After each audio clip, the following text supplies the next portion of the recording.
Bienvenidos a Colaborar Podcast. En esta edición vamos a estar conversando respecto de un proyecto de investigación en docencia universitaria. Me voy a presentar, mi nombre es Pamela Catalán, yo soy parte del equipo de desarrollo docente y también he colaborado con este proyecto y tengo el gusto de presentarles a la doctora Sofía Romero de la Escuela de Derecho y a Karina Burto, estudiante y ayudante del proyecto de la Escuela de Derecho, que participan en este proyecto que se trata sobre habilidades estudiantiles para formación jurídica en cursos bilingües. Lo primero que quería pedirles es que puedan resumir, contarles a las personas que vean y escuchan este podcast de qué se trata el proyecto, qué es lo que busca. Perfecto. Muchísimas gracias, Pamela, por la invitación a este podcast y poder contar un poco nuestra experiencia con este proyecto. Así que yo le voy a dar la palabra a Karina en realidad para que nos pueda contar de qué se trata este proyecto. Bueno, en nuestra universidad existe una política institucional que implica que haya en todas las mallas curriculares, de todas las carreras, asignaturas en formato bilearning. Y nosotros lo que buscamos en esta investigación, que viene siguiendo otra investigación que hubo anteriormente en el año 2024 y cuyos resultados se publicaron en el 2025, lo que nosotros buscamos es encontrar cuáles son las habilidades necesarias para los estudiantes para enfrentar y para que tengan un aprendizaje significativo en el formato bilearning. ¿Cuáles son las motivaciones detrás del proyecto? Mira, la verdad, Pame, lo conversamos en su momento también contigo, con los demás miembros, porque este proyecto está conformado por un equipo humano bastante grande, ¿cierto? Además de nosotras tres, este proyecto está conformado por los profesores Felipe Ruz, también por el profesor Oscar Silva de la Facultad de Derecho, Felipe es del Instituto de Estadística, y además tenemos dos estudiantes más de Derecho, Nicolás Fernández y Camila Zúñiga, y además otra estudiante del Instituto de Estadística, Marla Alvarado.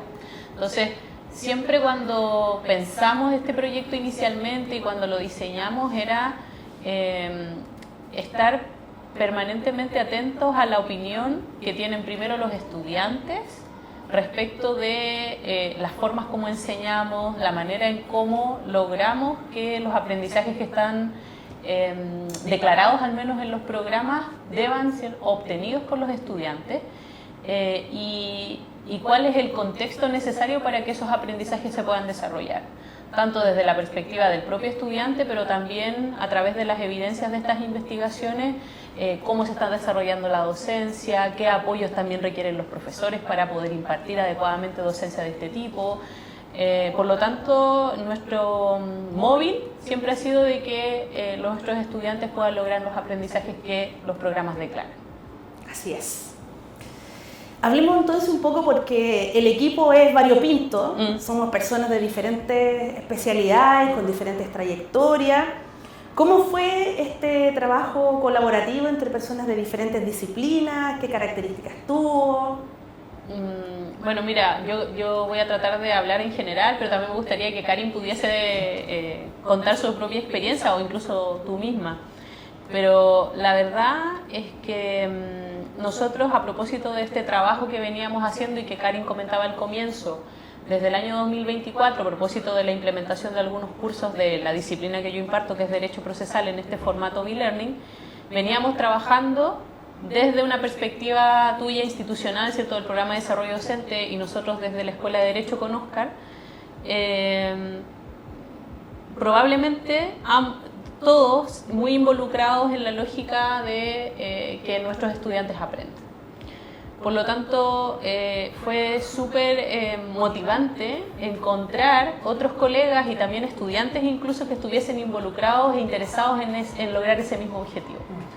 Y luego plasmarlo a través de investigaciones, a través de un trabajo mancomunado, que entregue evidencias, que entregue materiales, que entregue información, que entregue resultados para poder ir avanzando paso a paso en lograr ese objetivo. A mí me parece que es súper valioso y que a veces, lamentablemente, en el ámbito universitario, a veces el trabajo de investigador es un poco solitario.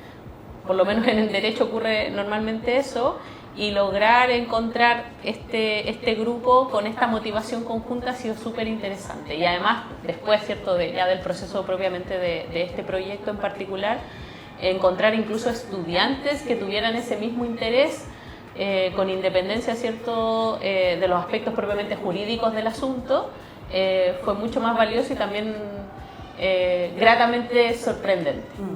En ese sentido, a mí me parece que, ya que yo participé también de la primera investigación, lo que nos pasó al final es que quedamos con más preguntas. Así es.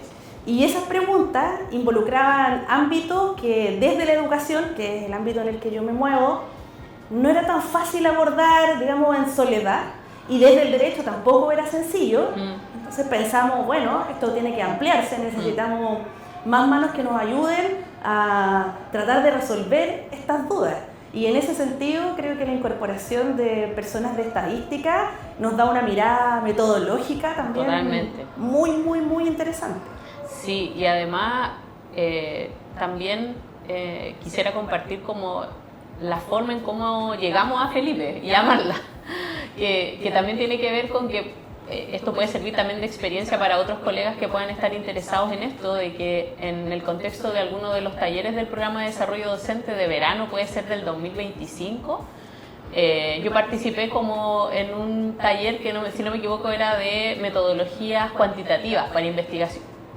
Y claro, lo impartía un profesor, y yo, dentro del contexto del curso, dije, saben, yo no entiendo absolutamente nada de esto porque era pura estadística y ustedes están hablando en un idioma que yo no conozco.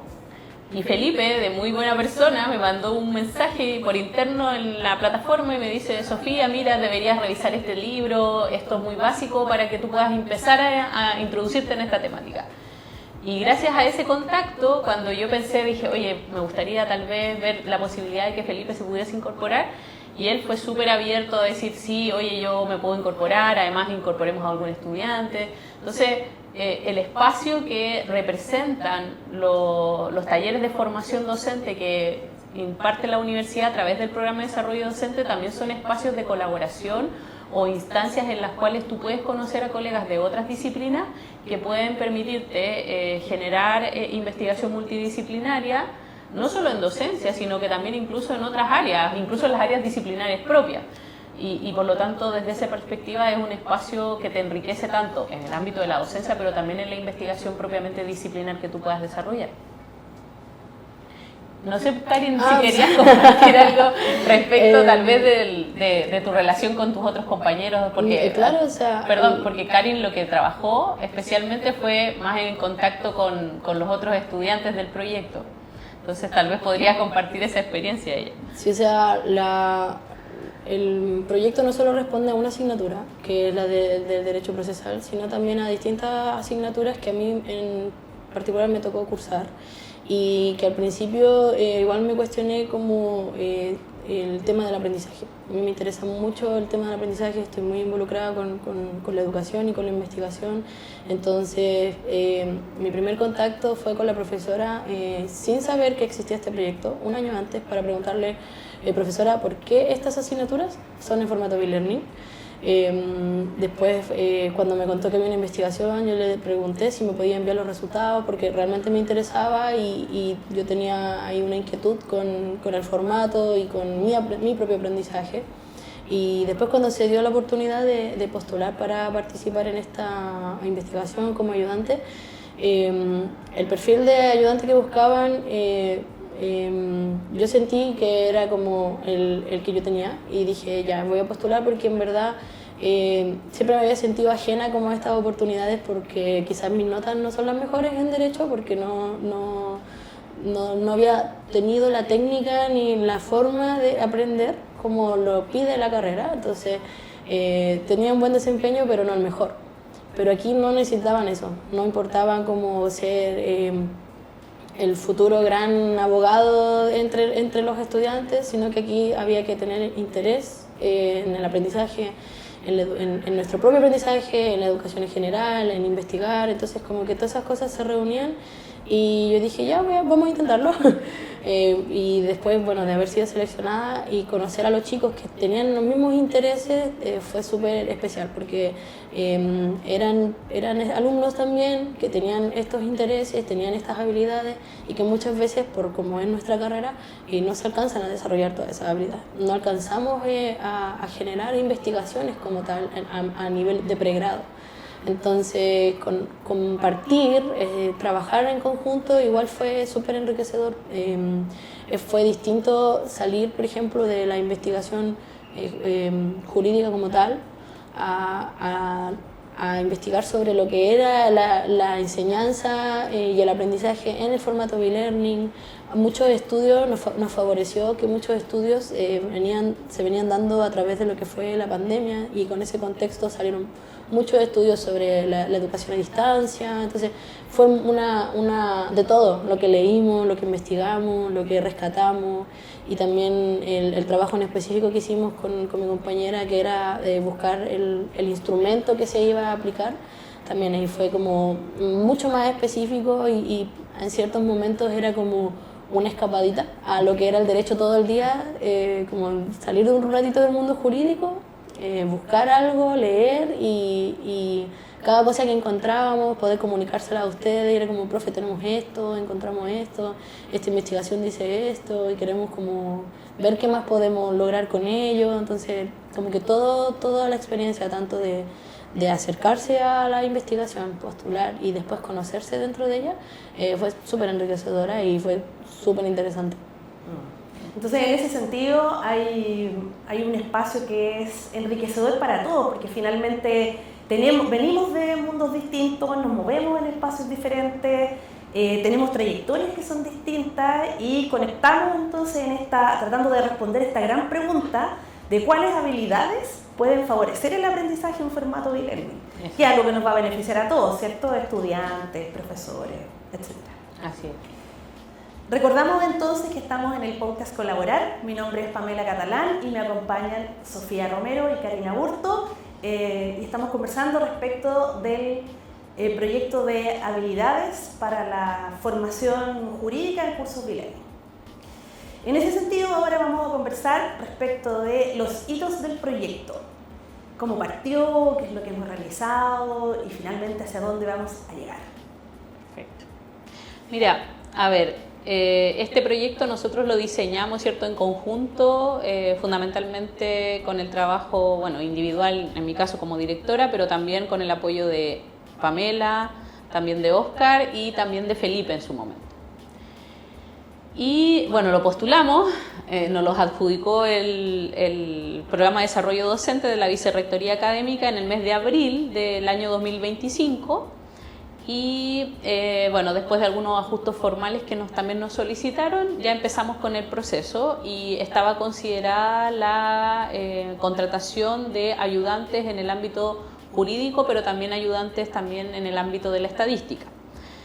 Y el objetivo de las labores de los ayudantes en el ámbito jurídico era un proceso de levantamiento de literatura jurídica y literatura en educación vinculada con el formato B-Learning. Y en el caso de estadística, todos los apoyos para la elaboración de encuestas, porque como tú bien decías, Pamela, el objetivo del proyecto es conocer la opinión que tienen los estudiantes respecto de cuáles son las habilidades que ellos deben tener para poder desarrollar un curso en un formato B-Learning y obtener, ¿cierto?, los aprendizajes que son necesarios conforme el programa de ese curso.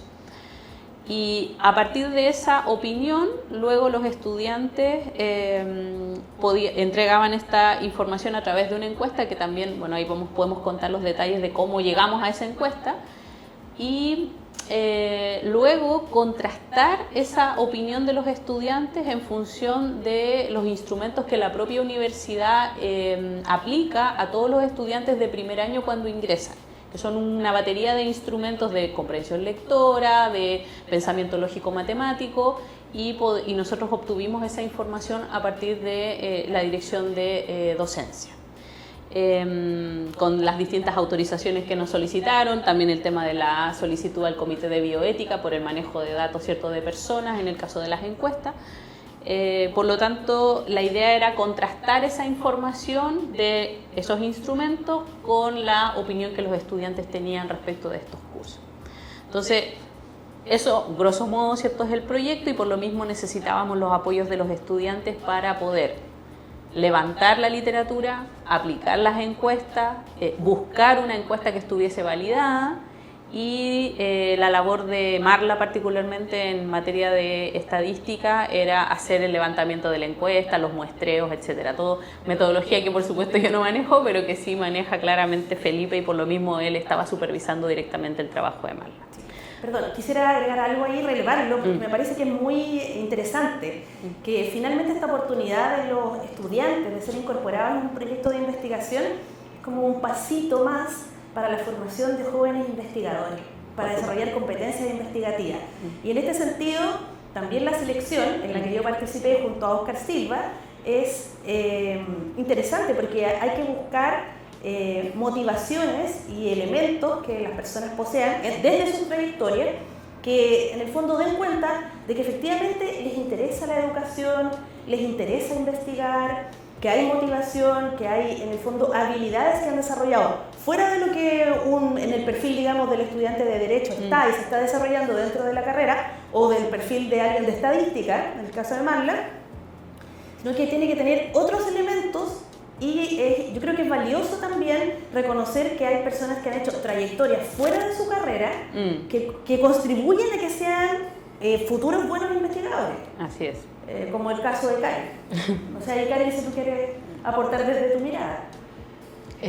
Bueno, o sea, yo particularmente tengo como cierta distinción respecto de algunos de mis compañeros de generación en específico, porque yo entré a la carrera ya con 24 años, o sea, ya había hecho una carrera anteriormente, había estudiado licenciatura en Historia con mención en Ciencia Política, donde en específico me dediqué a estudiar y aprender y después a trabajar en la investigación. Entonces ya tenía ese interés histórico, ese interés en investigar, en específico en la investigación. Es diferente, sí, la investigación histórica a la investigación jurídica, y mucho más la investigación en cuanto a la educación. Pero por mi parte también contaba con haber estudiado la licencia en educación entre medio de estas dos carreras. Entonces ya me estaba dedicando a profundizar en la investigación. Yo creo que después de terminar mi carrera de Derecho haga el posgrado, pero en educación. Entonces como que ya tenía este interés, ya tenía un poquito desarrolladas ciertas habilidades. Entonces, como particularmente, claro, o sea, se están formando ahora ciertas habilidades en el ámbito jurídico. Creo que toda mi formación, en verdad, ahora en este momento está concentrada en esa área, pero sin dejar de lado todo esto que han sido años de formación, han sido años de dedicación, de harto estudio y de harto esfuerzo, y que este tipo de oportunidades me permiten retomarlo y no alejarme completamente de esa parte tan humanista, diría yo, y tan preocupada de el porqué de las cosas y cómo mejorarlas, o cómo no siempre cambiarlas, sino que optimizarlas. Entonces, ese es mi caso particular, en verdad. Bueno, y además también dentro del equipo, Camila Zúñiga también es una estudiante de Derecho que también tiene una formación previa en educación, entiendo, o pedagogía o licenciatura en educación, igual que Karen, pedagogía en castellano, si no me equivoco. Y por lo tanto también dentro de ese perfil, yo me acuerdo, yo no participé directamente de las entrevistas con porque además también hubo harto interés, me acuerdo, sí, de varios estudiantes que postularon, así que fue un proceso de selección bastante riguroso. Alrededor de 10, si no me equivoco, 10 o 12 estudiantes fueron los que postularon en su momento y que fueron entrevistados por Pamela y por Óscar. Y al final, en definitiva, nosotros íbamos a seleccionar 2 estudiantes, ¿te acuerdas? Sí. Pero posteriormente, o sea, veíamos el perfil de los 3 que en definitiva seleccionamos de Derecho y dijimos, pucha, no queremos dejar fuera a un estudiante que consideramos uno estudiante de los 3 que en definitiva seleccionamos fuera, porque nos parece que su perfil es muy atingente al proyecto. Y bueno, y el programa de desarrollo docente nos permitió esa flexibilidad de incorporar un nuevo estudiante dentro de los ayudantes y nos permitió por lo tanto contar con esa contribución, así que fue muy, muy bueno. Bueno, usted tomó las entrevistas. Sí, claro. Podría darnos más detalles Conozcan. de esa anécdota. Pero ahora ya tenemos que contar cómo sigue, ¿cierto? Porque después de ya conformado el equipo, nos reunimos. ¿Qué sucedió después? Así, bueno, ahí empezó el trabajo ya más arduo, que tuvo algunos, como, no sé si traspiés, pero cuestiones que nosotros no esperábamos y que en definitiva se fueron generando en el trayecto del proyecto y las pudimos ir superando, diría yo, con cierto éxito. Bueno, lo primero fue levantar literatura en educación sobre cuáles eran las habilidades que según la literatura en educación tenían que tener los estudiantes de educación superior para poder rendir con éxito, ¿cierto? Y obtener aprendizajes en asignaturas en formato bilearning. En general, obviamente, porque el universo de literatura específica en el derecho es mucho más acotado. Entonces, de ese trabajo se encargó específicamente Nicolás Fernández, que hizo un muy buen levantamiento. Y Camila y Karin, que precisamente como tenían toda esta formación previa en materia de educación, nosotros les pedimos que levantaran también literatura, pero que se hubiese encargado de estudios de tipo cuantitativo, cualitativo, respecto de encuestas de percepción estudiantil que hubiesen levantado información relativa a, de nuevo, habilidades, ¿cierto?, de este formato bilearning. Y allí ellas y también de nuevo hicieron un trabajo bastante exhaustivo. A veces también existen ciertas dificultades en materia de la literatura porque dicen que utilizan ciertos instrumentos, pero esos instrumentos no son publicados o son revistas que no son de libre acceso.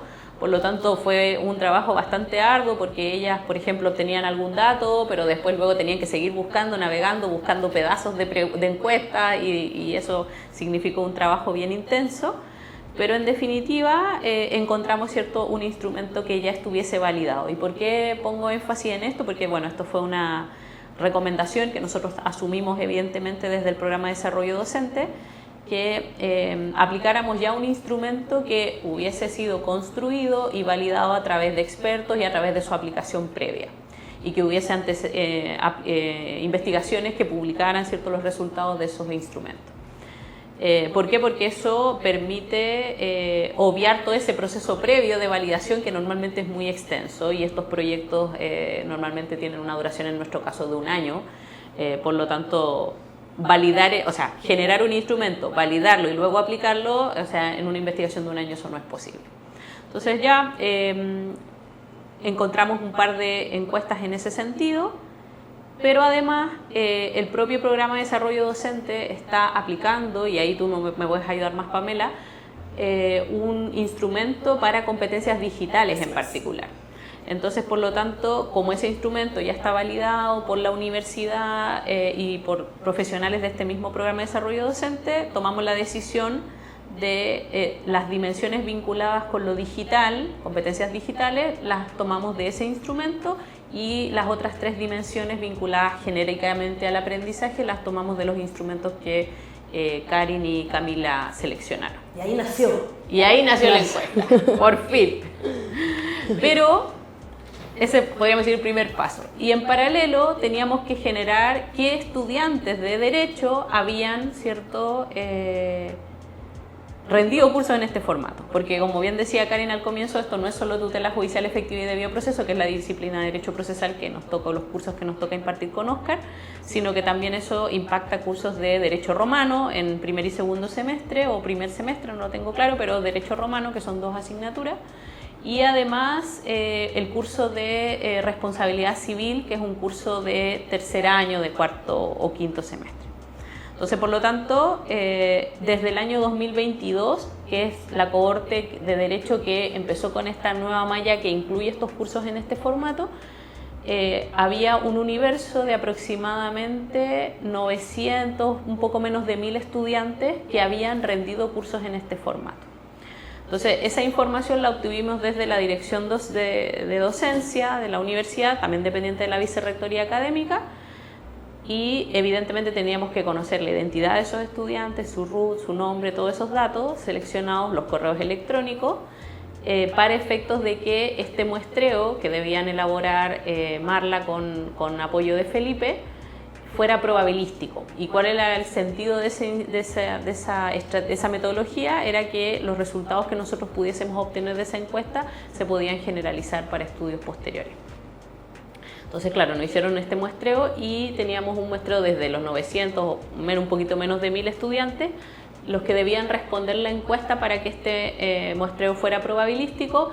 Era un universo de 281 estudiantes, de los cuales, por lo tanto, teníamos que mandar específicamente correos electrónicos a esos estudiantes, no a otros, y esos mismos debían responder. Por lo tanto, por eso era importante el manejo de los datos personales, y como estamos trabajando con datos de personas, necesitábamos un certificado del Comité de Bioética.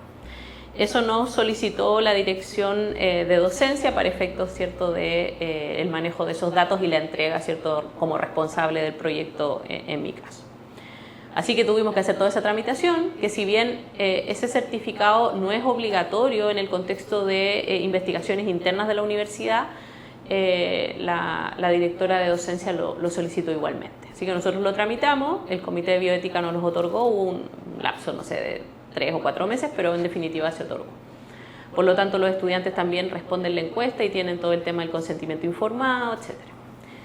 Aspectos éticos de la investigación cumplidos. Sí, también, exactamente. Y posteriormente aplicamos la encuesta entre el mes de noviembre y diciembre, varios correos sucesivos a todos los estudiantes, contamos con el apoyo, y ahí también quisiera agradecer muy especialmente a la Escuela de Derecho, al profesor Eduardo Aldunate, que es el director de la escuela, quien apoyó el proyecto desde el primer momento, con los patrocinios, ¿cierto?, formales para el proyecto, para la postulación, y también con cuestiones de financiamiento dentro del proyecto, los apoyos que se necesitan, y bueno, también en este caso todo el tema de la difusión de la encuesta a través de Instagram, también el centro de estudiantes que estaban muy interesados. Probablemente vamos a trabajar con ellos posteriormente cuando ya finalice este proyecto. Así que aplicamos la encuesta. Y bueno, la mala noticia del proyecto es que lamentablemente no obtuvimos el total de los datos para efectos del muestreo probabilístico, pero estuvimos a punto, pero es un número representativo para poder luego, ¿cierto?, establecer los resultados de la investigación. Así que estamos en eso. Y para ir finalizando entonces, ¿cuál es la perspectiva futuro? ¿Cómo proyectamos que va a cerrar el proyecto? Y finalmente, ¿qué significa innovar en docencia? Perfecto. Yo, solo muy brevemente decir que, los proyectos formalmente concluyen ahora el 16 de enero, por lo tanto, en concordancia con el programa de desarrollo docente, nosotros estamos entregando un informe preliminar con los resultados que ya obtuvimos. Marla está trabajando en los aspectos estadísticos y tenemos nuestra reunión de cierre, ¿cierto?, ahora este próximo jueves, así que ya estamos a puertas de eso. Sin perjuicio de que ya tenemos levantado la estructura formal de la investigación que vamos a enviar en definitiva a una revista indexada para un artículo de investigación. Por lo tanto, los pasos a seguir son esos dentro del proyecto, y pretendemos obviamente también entregar los resultados en alguna actividad, ¿cierto?, académica que tenga por objeto difundir resultados de investigación en materia de educación, probablemente a nivel nacional durante este año 2026. Entonces esos son como los hitos del proyecto. Probablemente también vamos a trabajar con Karin y probablemente con los demás estudiantes para elaborar tal vez algunos mecanismos de difusión del proyecto, póster, por ejemplo, académico, o algún otro tipo de instrumento que nos permita difundir los resultados, especialmente, creo yo, tanto en nuestra unidad académica, en la Escuela de Derecho, para los estudiantes, para nuestros colegas, y también a nivel universitario interno. Y respecto de lo que significa innovar en docencia, me parece que uno podría dar una conclusión considerando lo primero que nosotros hablábamos, ¿cierto? Esto de el foco puesto en el estudiante. Y claro, probablemente eso pueda sonar tal vez un cliché, ¿cierto?, cuando dicen, no, el estudiante está en el foco. Pero es que, en definitiva, si uno es profesor universitario y se dedica a esto, el objetivo, uno de los objetivos centrales es de que toda la actividad, el quehacer académico de un profesor tiene que ver con que un estudiante pueda lograr esos aprendizajes de las distintas asignaturas y luego puede insertarse adecuadamente en la sociedad y ser un aporte a la sociedad. Por lo tanto, desde esa perspectiva, la innovación docente, o sea, preguntarse qué cosas estoy haciendo, cómo las estoy haciendo, genera eso un impacto en el estudiante positivo o negativo, te invita a hacer una reflexión permanente de lo que tú haces, a perfeccionar lo que tú haces, a contribuir de mejor manera en el proceso de formación de tu estudiante, de tus estudiantes, pero incluso también como un método de realización personal. Entonces, a mí me parece que la innovación al final lo que hace es un bien para todos los que estamos involucrados en el proceso docente y de mejor manera si es que podemos, ¿cierto?, colaborar con otros colegas de otras áreas, con estudiantes. Entonces, solamente son cosas virtuosas, creo. Así es. Bueno, muchas gracias por su participación en este podcast. Esto fue Colaborar. Muchas gracias por sintonizarnos. Gracias, Pamé, por la oportunidad. Gracias.